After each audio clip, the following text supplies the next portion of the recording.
So let's dive into something that I think anyone who's ever been on a Zoom call or, watched a webinar has felt. Oh, absolutely. That awkward moment. That awkward moment, exactly. It's this paradox, right? How do you look directly at the camera to connect with people, but also look at your notes or your guest? You can't be in two places at once. If you look at your screen, you're looking down. And that's where our source for today comes in, the Datavideo TTL-100 Through-The-Lens Kit. And our mission is pretty simple. We're going to break down how this piece of tech works, the physics of it, and, why it's so critical for a professional setup.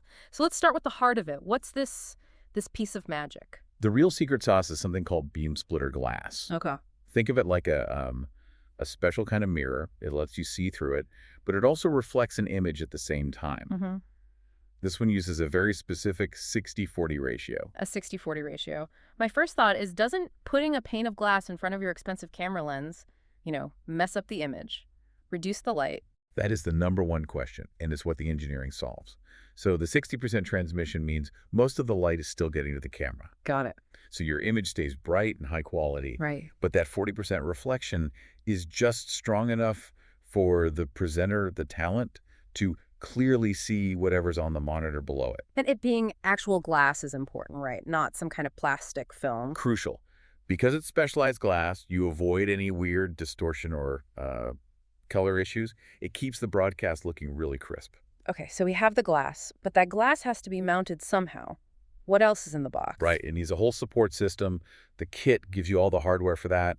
You get brackets for the camera, a special bracket for the monitor, and this cloth hood. A hood? What's that for? It drapes over the whole setup to block out any stray light from the room. That prevents glare and reflections on the glass, keeping the reflected image clean. And the whole thing is made of what? It looks pretty lightweight. It is. It's mostly aluminum and cloth. The aluminum frame keeps it sturdy enough for professional cameras, but it's only about, 9.9 ounces? Super light. So who is this for? I mean, what kind of monitor or camera do you need to make this work? It's pretty modular. It's specifically designed to fit the Datavideo 7-inch monitors, like the TLM-700K. They sit right under the glass. Oh, okay. But the whole unit just screws onto any standard tripod with a 1420 thread, which is, basically every tripod.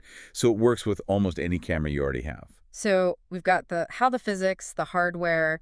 Let's talk about the why. Why is maintaining eye contact so important that you'd need a dedicated piece of gear for it? It's all about psychological connection. I mean, think about it. If you're in a big interview and you're constantly looking down at your notes. You look disconnected, or like you don't know your stuff. Exactly. It erodes trust.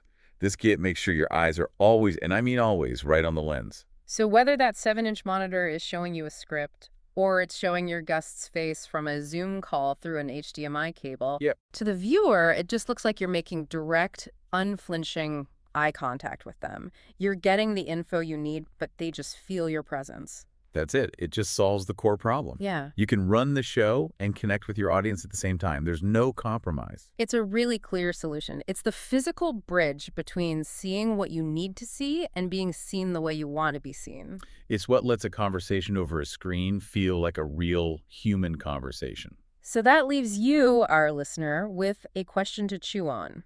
This whole kit is built for a pretty compact 7-inch monitor.